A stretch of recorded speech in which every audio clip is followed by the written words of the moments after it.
Have you ever noticed how the most respected people in a room are rarely the loudest? Think about it for a moment.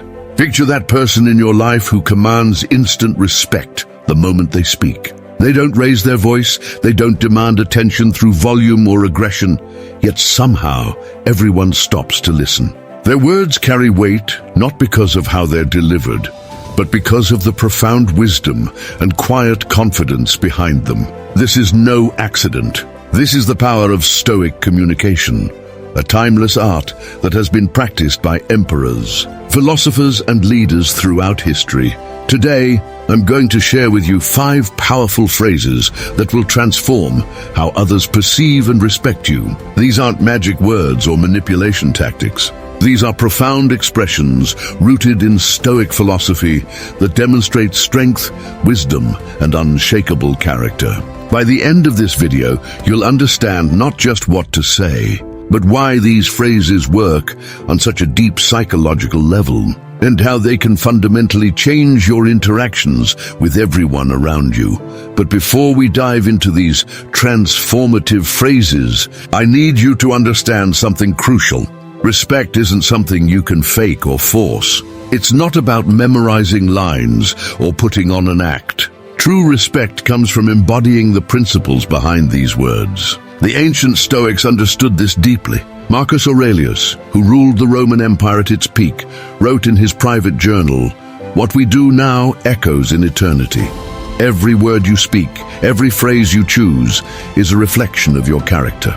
And character, as the Stoics taught us, is destiny. Imagine walking into any situation, a heated argument, a challenging negotiation, a family dispute, or a professional conflict, and having the ability to command respect instantly, not through force or volume, but through the sheer power of your presence and words. Imagine being the person others turn to for wisdom, the voice of reason in chaos, the calm in the storm. This isn't just about being respected, it's about becoming respectable. It's about transforming yourself into someone worthy of the respect you seek. The modern world has forgotten the art of respectful communication. We live in an age of shouting matches on social media, where the loudest voice often drowns out the wisest. We've been conditioned to believe that to be heard, we must be louder than everyone else. But the Stoics knew better. Epictetus, born a slave who became one of the most influential philosophers in history, taught that we have 2 ears and 1 mouth for a reason. We should listen twice as much as we speak. And when we do speak, our words should carry the weight of thought, reflection, and wisdom. Phrase number 1, I understand your perspective. And here's what I've observed. This first phrase is perhaps the most powerful tool in your communication arsenal, and it embodies the very essence of Stoic wisdom. When you begin any response with I understand your perspective, you're doing something remarkable. You're acknowledging the other person's humanity, their right to their viewpoint, and their inherent worth as a rational being. The Stoics believed that all humans share in the universal reason, the logos, and by acknowledging another's perspective, you're honoring this shared rationality. But here's where this phrase becomes truly powerful. By following with, and here's what I've observed, you're not dismissing their view or replacing it with yours. You're adding to the conversation, building upon it, creating a dialogue rather than a debate. This is the difference between commanding respect and demanding obedience. When you use this phrase, you're demonstrating intellectual humility while maintaining your own position. You're showing that you've listened, you've considered, and now you're contributing your own observations to the discussion. Let me paint you a picture of how this works in practice. Imagine you're in a meeting where a colleague is proposing a strategy you know won't work. The typical response might be to immediately shoot down their idea, to list all the reasons why they're wrong. But what happens when you do that? Defensiveness, resistance, conflict. The conversation becomes a battle of egos rather than a search for truth. Now imagine instead you respond with, I understand your perspective on approaching this through aggressive marketing. And here's what I've observed from our previous campaigns and market research. Suddenly, you're not the adversary. You're the thoughtful colleague who respects their input while offering valuable insights. This phrase works because it taps into a fundamental human need, the need to be heard and understood. When people feel heard, their defensive walls come down. They become more open to alternative viewpoints. The Stoics understood that the path to influence isn't through force, but through connection. Marcus Aurelius wrote, "Whenever you want to cheer yourself, consider the good qualities of your companions." Nothing else can give us as much joy as the images of the virtues shining forth in the character of our contemporaries.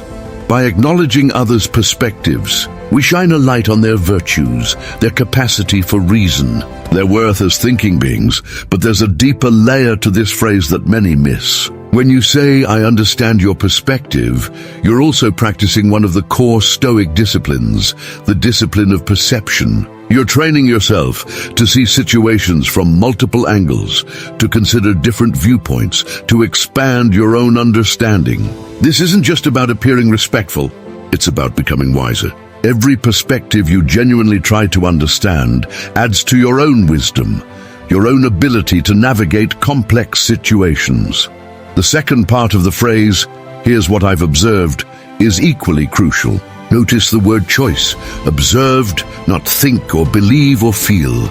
Observations are objective, factual, based on evidence. When you frame your contributions as observations, you're positioning yourself as someone who deals in reality, not opinions. This is pure Stoic philosophy in action.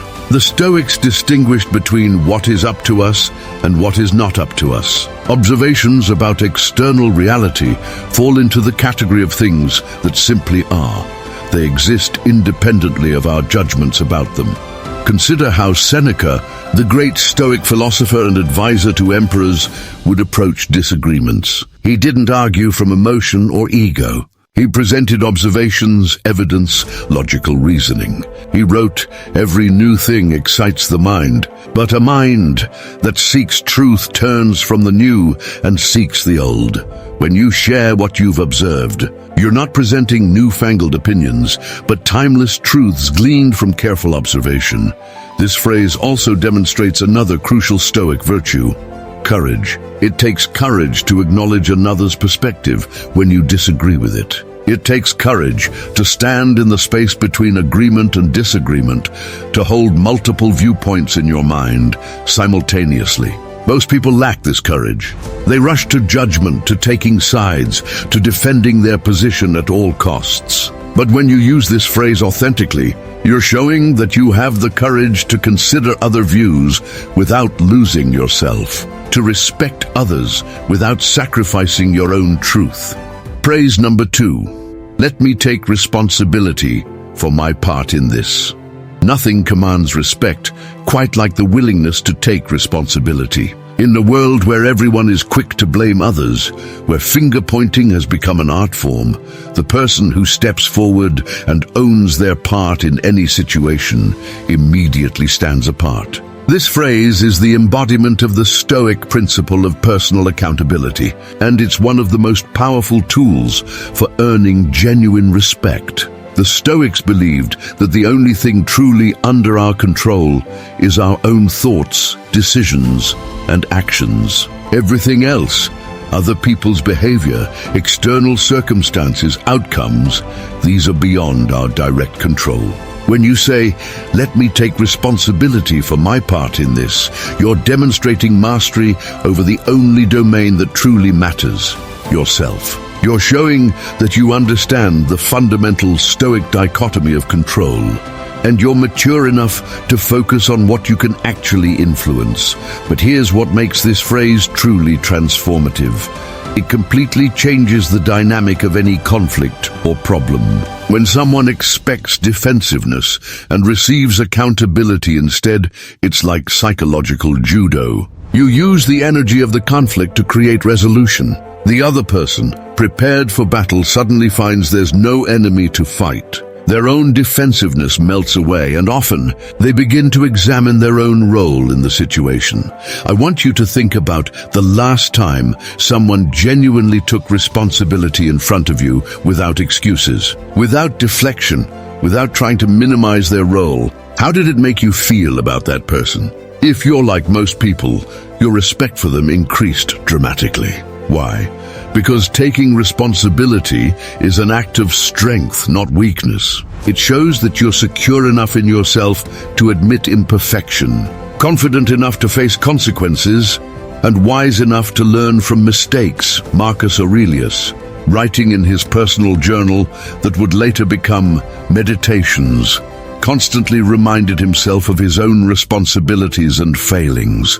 He was the most powerful man in the known world, and his private thoughts were filled with self-examination and accountability. He wrote, "Confine yourself to the present, understanding that taking responsibility means dealing with reality as it is, not as we wish it were or as we want others to see it." The phrase, "my part in this," is particularly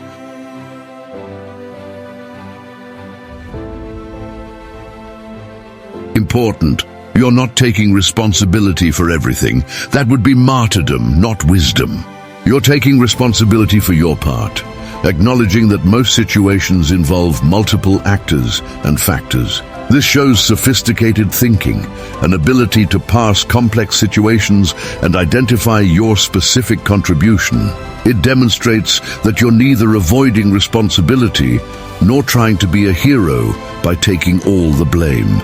When you use this phrase in professional settings, something remarkable happens. Colleagues who might have been prepared to throw you under the bus suddenly find themselves reflecting on their own contributions to the problem. Leaders take notice of someone who doesn't need to be forced to acknowledge mistakes. Team dynamics shift from blame assignment to problem solving. You become seen as someone who values progress over pride, solutions over self-protection. But the real power of this phrase goes even deeper. When you take responsibility for your part, you're actually taking control. You're saying, this piece of the situation is mine to fix, to improve, to learn from.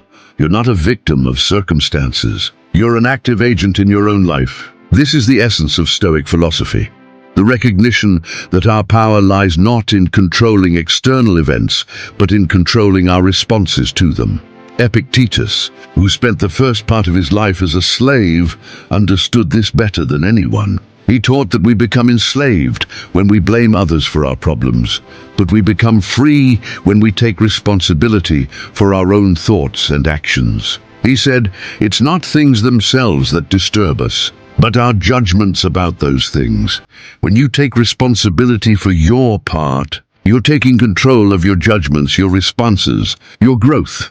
This phrase also serves as a powerful modeling behavior. When you take responsibility publicly, you give others permission to do the same. You create an environment where accountability is valued over appearances, where growth is prioritized over being right. You become a leader not through position or authority, but through example. And this, the Stoics would argue, is the only real leadership that matters. Praise number 3. What would this look like if it were simple? In our complex world, where people often compete to show how complicated and sophisticated their thinking is, this phrase cuts through the noise like a sword through silk. It's a question that demonstrates profound wisdom, clear thinking, and the courage to challenge unnecessary complexity. When you ask, what would this look like if it were simple? You're not being naive or simplistic, you're being profoundly strategic. The Stoics were masters of cutting through to the essence of things. They understood that truth is often simple, and that complexity is frequently a mask for confusion or ego. Marcus Aurelius wrote, "At every moment keep a sturdy mind on the task at hand, doing it with strict and simple dignity, affection, freedom, and justice." This phrase embodies that Stoic commitment to clarity and purposeful action. When you pose this question in a meeting, during a conflict, or while problem solving, several powerful things happen simultaneously. First, you force everyone, including yourself, to step back from the details and see the bigger picture. You're asking people to identify what really matters versus what's just noise. This is the Stoic practice of distinguishing between the essential and the non-essential. between what serves the common good and what serves only ego or bureaucracy. But there's a deeper psychological dynamic at play here. When situations become complex, people often feel overwhelmed, and overwhelm leads to paralysis or poor decision-making. By asking for simplicity, you're offering a lifeline, a way out of the confusion. You're positioning yourself as the voice of clarity in a fog of complication. This naturally draws respect because you're demonstrating a valuable skill, the ability to simplify without being simplistic.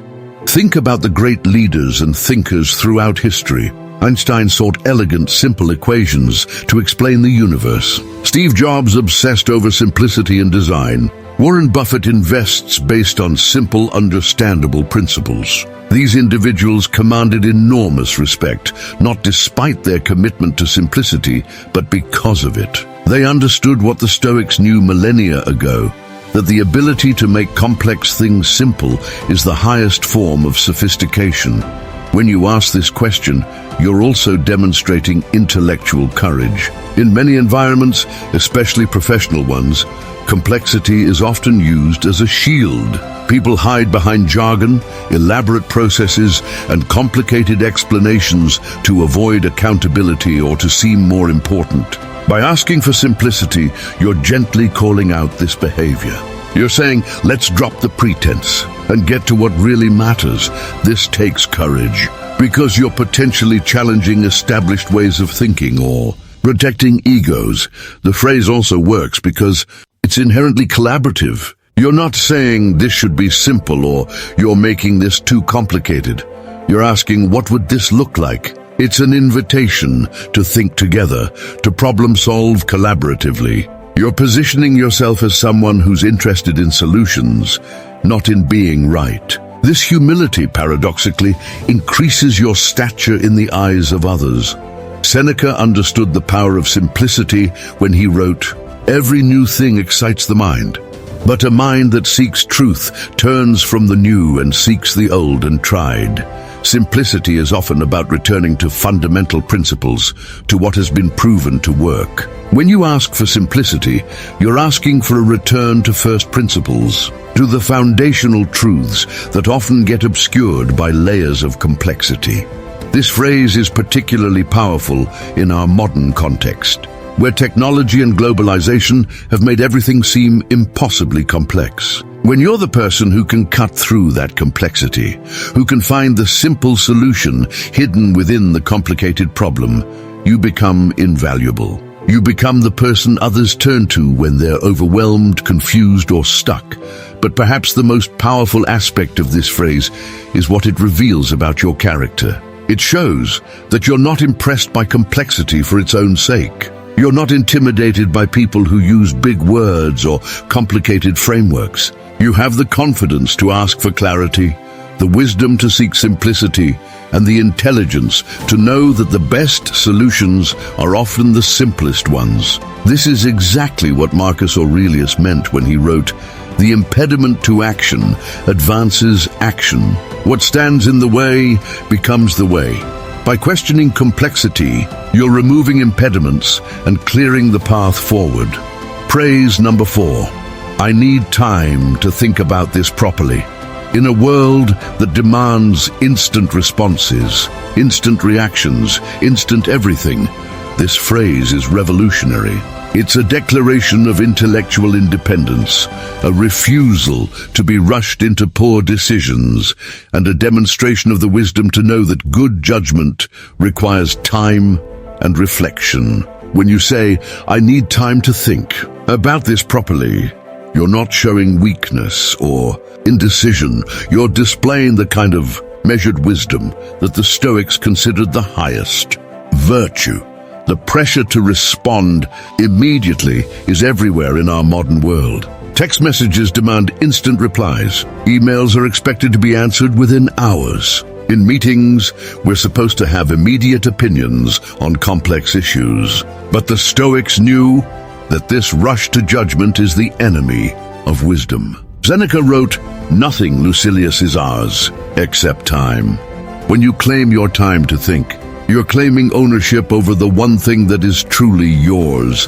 This phrase commands respect because it shows that you take decisions seriously. You're not someone who shoots from the hip, who makes commitments lightly, or who can be pressured into agreement. You're someone who values getting things right over being fast. In the world of hot takes and instant opinions, the person who pauses to think stands out as someone of substance.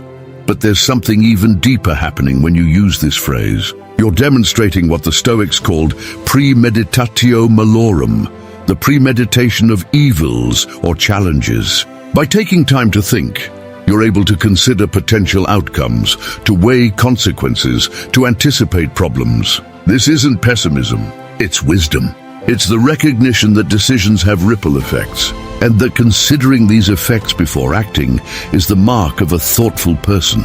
When you tell someone you need time to think about something properly, you're also showing respect for them and for the issue at hand. You're saying that their request, their problem, their situation deserves more than a knee-jerk response. It deserves consideration, reflection, and a thoughtful answer.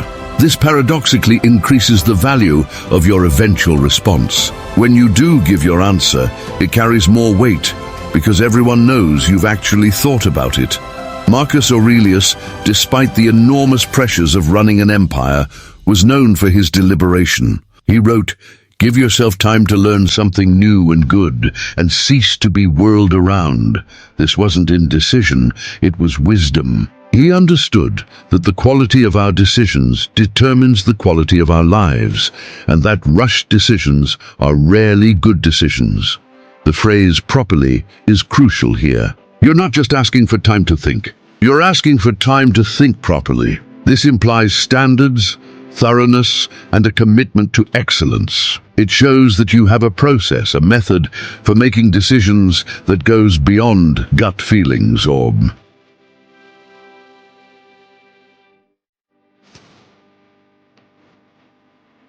surface-level analysis. This is incredibly attractive to others, especially in leadership contexts, because it shows that you can be trusted with important decisions. Using this phrase also protects you from one of the greatest sources of regret and loss of respect, the hasty yes or no that you later have to reverse. How many times have people lost credibility because they agreed to something in the moment, only to realize later they couldn't or shouldn't follow through? By taking time to think, you ensure that your yes means yes and your no means no. Your word becomes reliable, trustworthy, solid.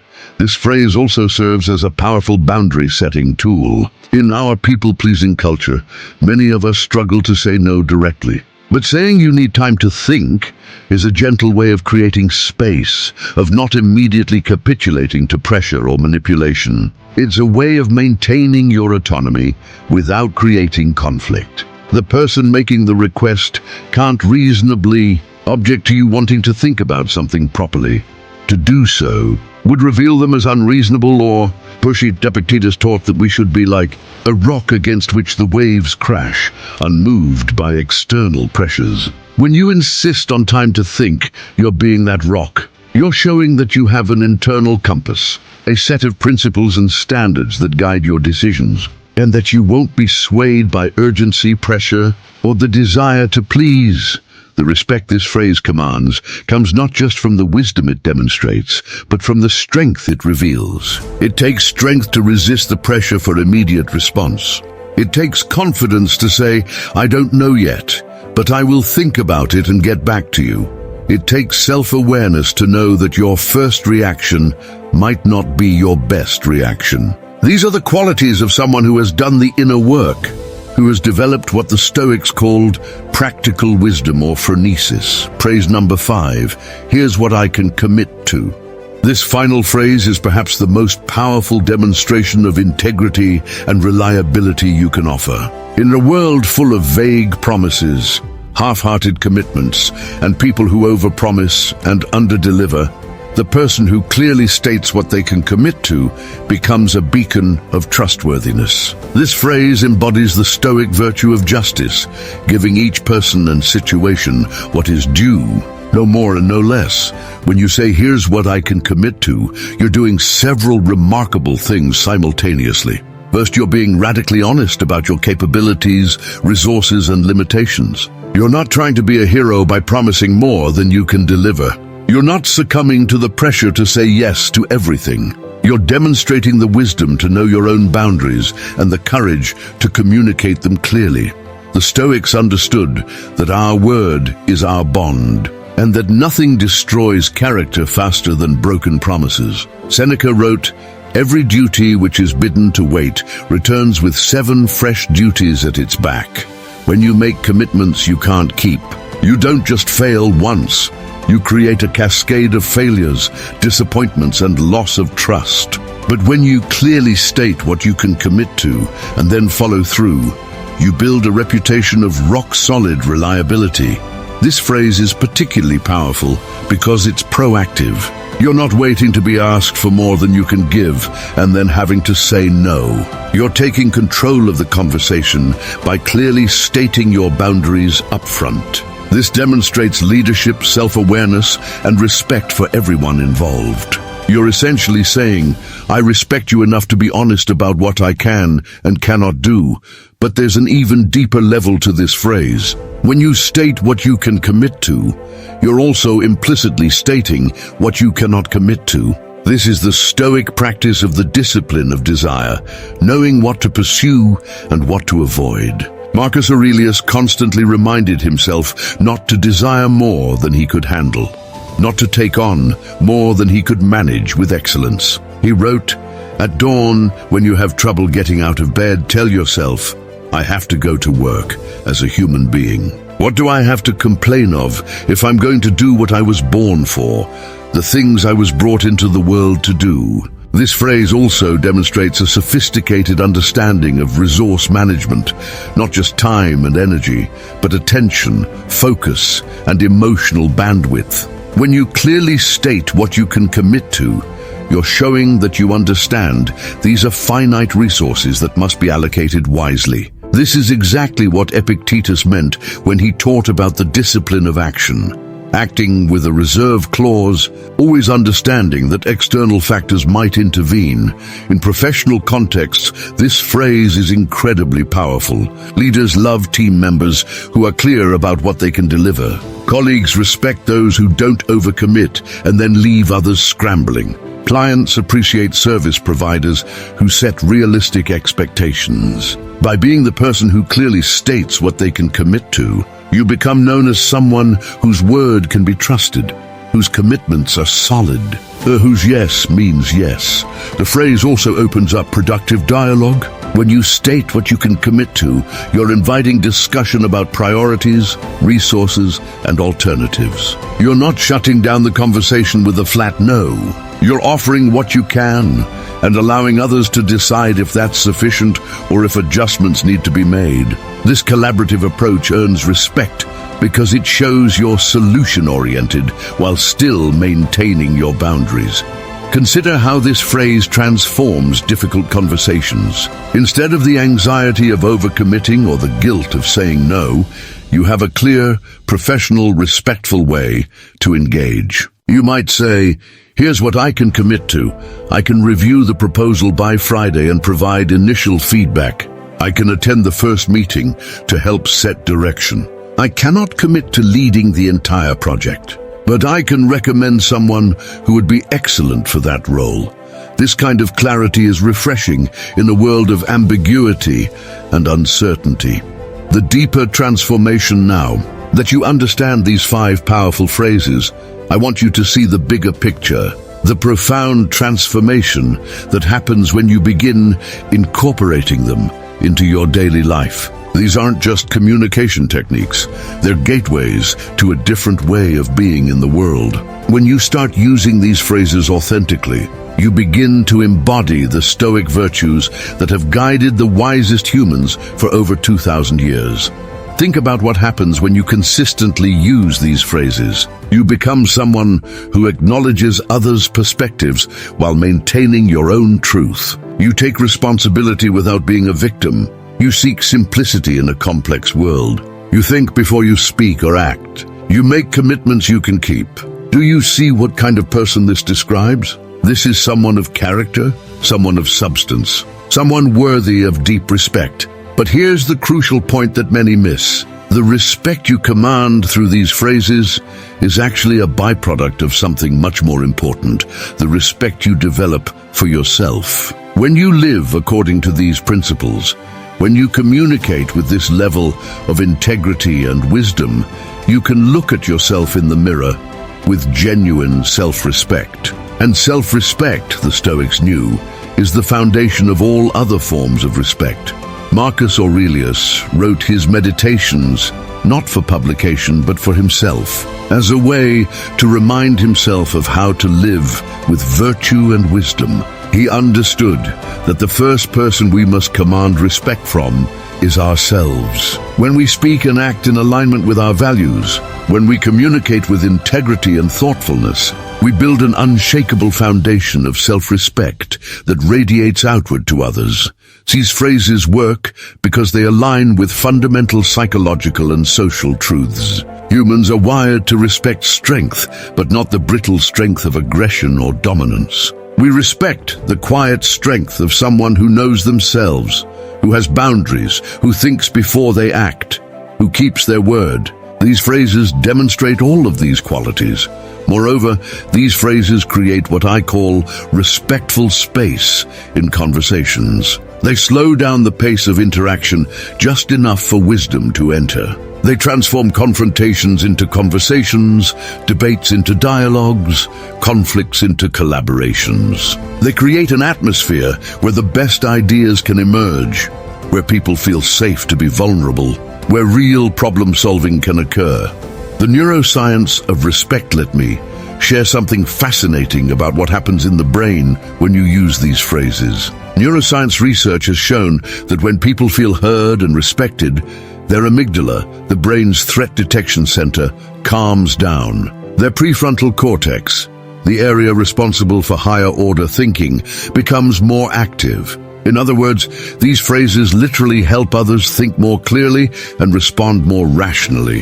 When you say, "I understand your perspective," you're activating mirror neurons in the other person's brain that create a sense of connection and understanding. When you take responsibility for your part, you're triggering admiration responses in others' brains, the same neural patterns that fire when we witness acts of courage or nobility. When you ask for simplicity, you're helping others' brains shift from overwhelm to clarity. When you say you need time to think, you're modeling emotional regulation that others' nervous systems unconsciously recognize and respect. When you clearly state what you can commit to, you're providing the certainty and predictability that our brains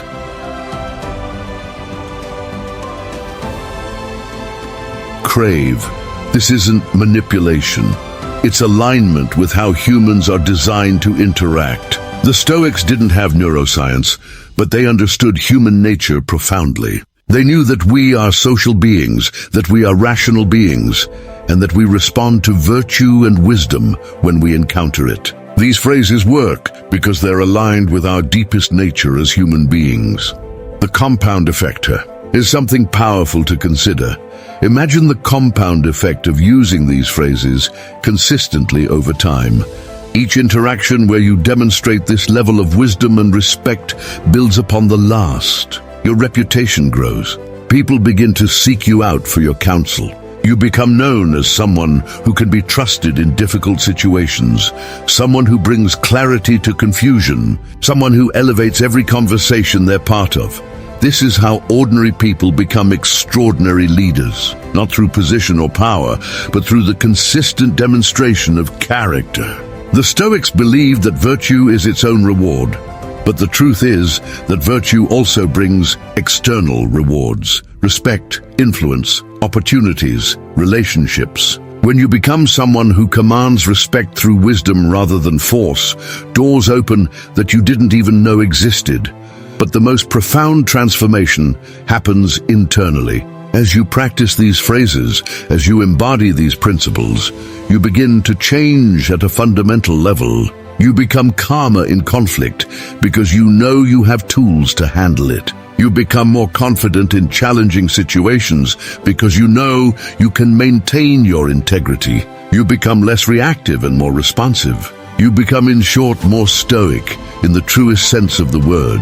Practical implementation. Now let me give you a practical framework for implementing these phrases in your daily life. Start with one phrase and master it before moving to the next. I recommend beginning with, I understand your perspective, and here's what I've observed. This phrase alone will transform your interactions. Use it in low-stakes situations first, casual conversations with friends or family. Notice how it changes the dynamic. Notice how people respond differently to you. As you become comfortable with each phrase, pay attention to your internal state when you use them. You should feel grounded, centered, authentic. If you feel fake or manipulative, you're not ready for that phrase yet. Go back to understanding the principle behind it. Read the Stoic texts I've referenced. Understand not just the what, but the why.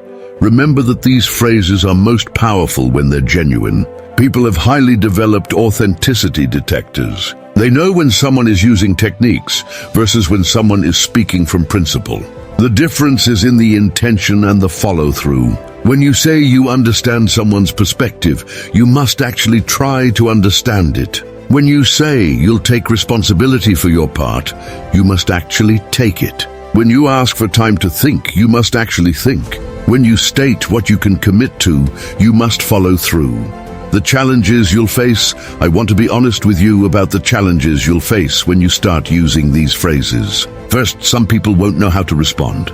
They're so used to aggression, defensiveness, and power plays that your approach will confuse them initially. They might even become suspicious, wondering what your angle is. This is normal. Stay consistent. Over time, even the most skeptical people will recognize the authenticity of your approach. Second, you'll be tempted to abandon these principles when under extreme pressure. When someone is attacking you unfairly, when the stakes are high, when emotions are running hot, you'll want to resort to old patterns of communication. This is where the real work happens. This is where you discover whether you're truly committed to this path or just trying it on for size. The Stoics called this the discipline of desire, wanting what is good for you and not wanting what is bad for you. These phrases and the principles behind them are good for you, even when they're difficult to use. Third, you might face criticism from those who see your approach as weak or passive. In a culture that often confuses aggression with strength, your measured approach might be misunderstood.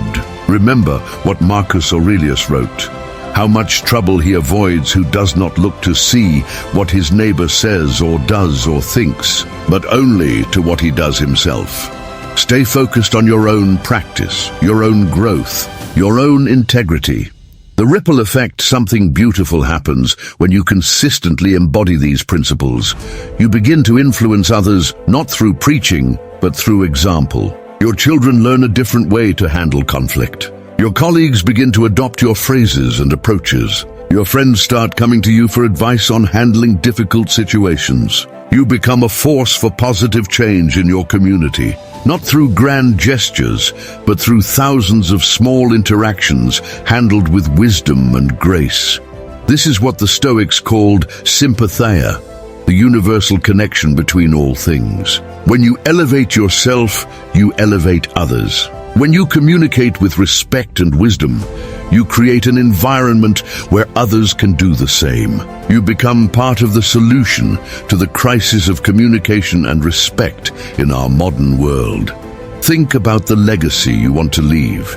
Do you want to be remembered as someone who won arguments or someone who found solutions? Someone who dominated conversations or someone who elevated them? Someone who demanded respect or someone who commanded it through virtue? These phrases and the principles behind them point you toward a legacy of wisdom, influence, and positive impact. The neuroscience of respect. Recent neuroscience research has revealed something the Stoics intuited centuries ago. Our brains are wired for respect, but not in the way most people think. We don't actually respect dominance or aggression. What we respect at a deep neurological level is what researchers call prestige-based status, rather than dominance-based status. Prestige-based status comes from competence, wisdom, and the ability to benefit the group. This is exactly what these phrases demonstrate. When you use these phrases, you're activating ancient circuits in the human brain that recognize and reward wisdom, cooperation, and integrity. You're speaking to a part of human nature that transcends culture, time period, or circumstances. This is why Stoic principles have endured. For over 2 millennia, they're aligned with fundamental truths about human psychology and social dynamics, mastery. Through practice, mastery of these phrases doesn't happen overnight. Like any skill worth developing, it requires deliberate practice, reflection, and refinement.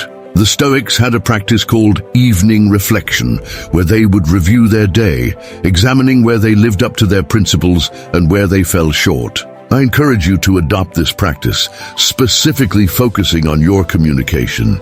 Each evening, ask yourself, did I acknowledge others' perspectives today? Did I take responsibility for my actions? Did I seek simplicity when things became complicated? Did I give myself time to think before making important decisions? Did I make commitments I could keep?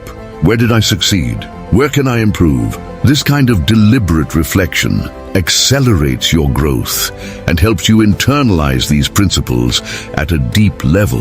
The transformation of conflict. One of the most powerful applications of these phrases is in conflict transformation. Notice I didn't say conflict resolution. Sometimes conflict can't be resolved, but it can always be transformed. When you bring these phrases into a conflict, you change its fundamental nature. You transform it from a win-lose battle to a collaborative search for truth and solutions. Imagine a heated family argument where you respond with, "I understand your perspective, and here's what I've observed." Imagine a workplace conflict where you say, "Let me take responsibility for my part in this." Imagine a complicated dispute where you ask, "What would this look like if it were simple?" These phrases are like alchemical formulas that transform the base metal of conflict into the gold of understanding and progress. The paradox of strength here. As a paradox that the Stoics understood deeply, true strength often looks like what others might call weakness. Admitting you need time to think might seem indecisive. Taking responsibility might seem weak. Acknowledging others' perspectives might seem like capitulation. But the Stoics knew better. They understood that true strength comes from virtue, from living according to principles, from having the courage to do what's right rather than what's easy. When you use these phrases, you're demonstrating the kind of strength that lasts, the kind that builds rather than destroys, the kind that others naturally respect and want to follow. You're showing that you're strong enough to be vulnerable, confident enough to be humble, wise enough to be simple. This is the paradox of Stoic strength, and it's what makes these phrases so powerful. The science of influence. Modern influence research has validated what the Stoics knew intuitively.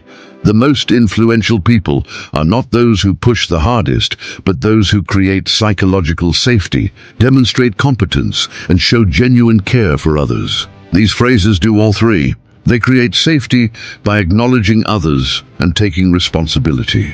They demonstrate competence through clear thinking and commitment. They show care by seeking understanding and simplicity. When you master these phrases, you're not just commanding respect, you're building influence. Real influence, the kind that moves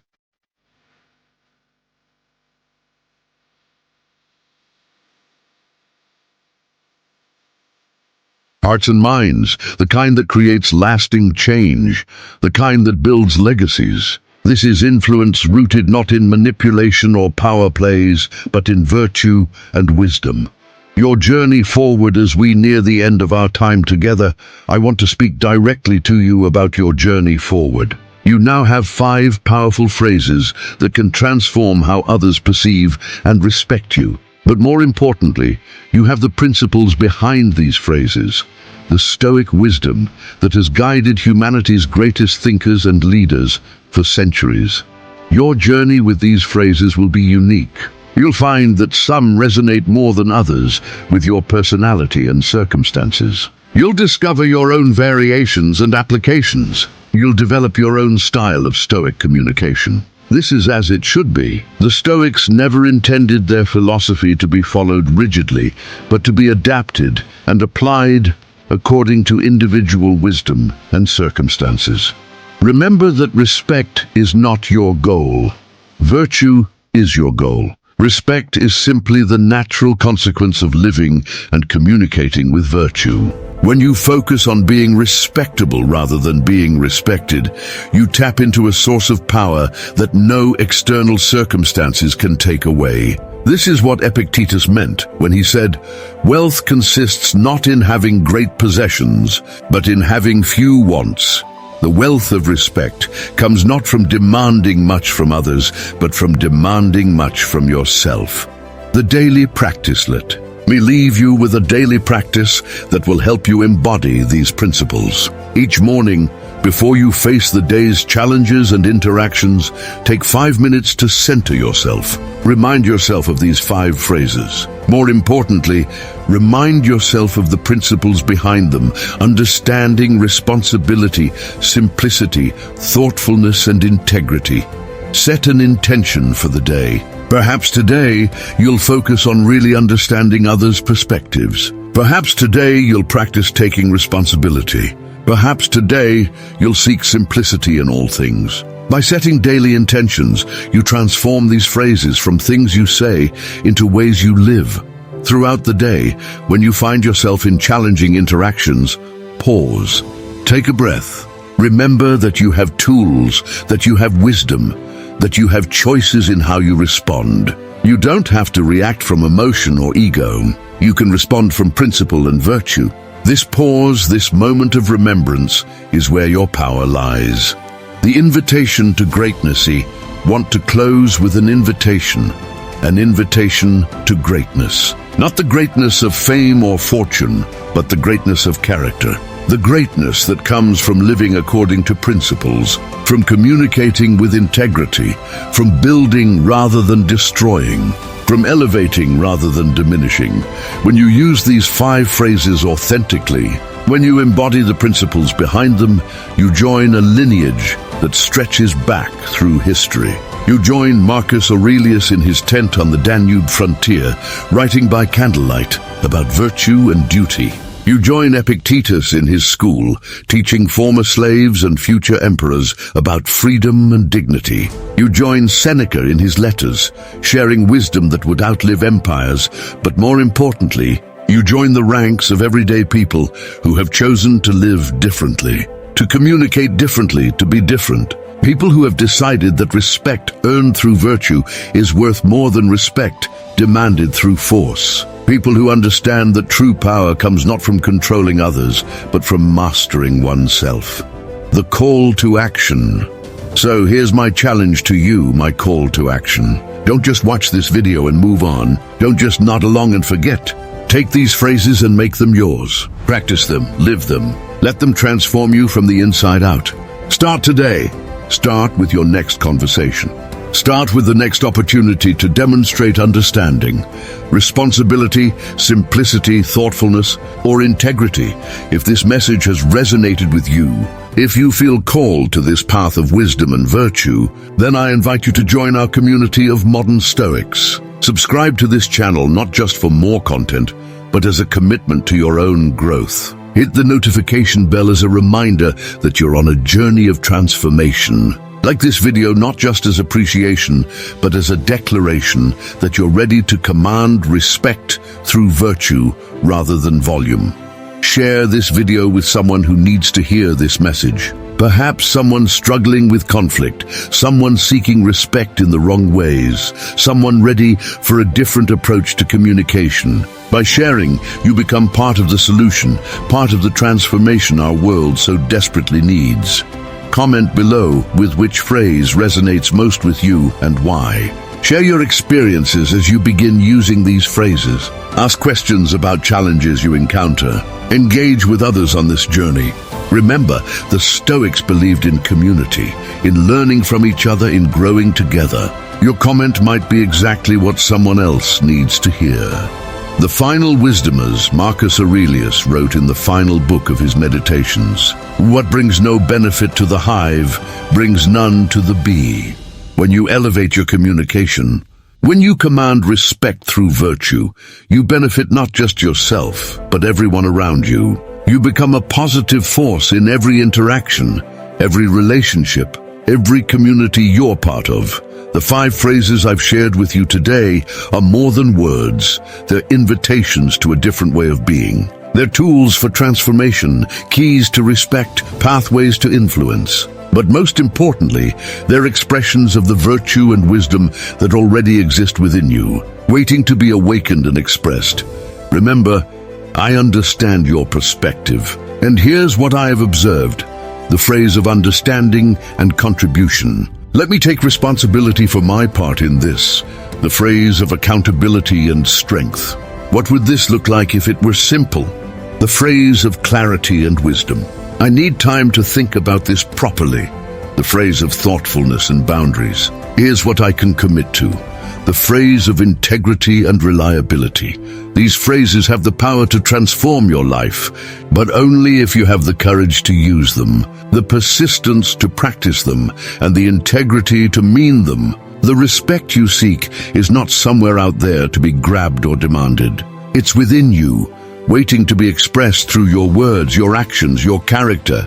The ancient Stoics lit a torch of wisdom that has been passed down through generations. Today, I pass that torch to you. Carry it forward. Use it to light your own path and to illuminate the way for others. Become someone who commands respect, not through shouting but through wisdom, not through force but through virtue, not through dominance but through service. This is your moment. This is your choice. This is your opportunity to step into a different way of being, a more powerful way of communicating, a more respected way of living. The Stoics are watching. History is waiting. Your best self is calling. Will you answer? Thank you for joining me on this journey into Stoic wisdom and respectful communication. Until next time, remember, respect is commanded not through volume, but through virtue, not through force, but through wisdom, not through dominance, but through character. Go forth and embody these principles. Go forth and command respect. Go forth and be Stoic.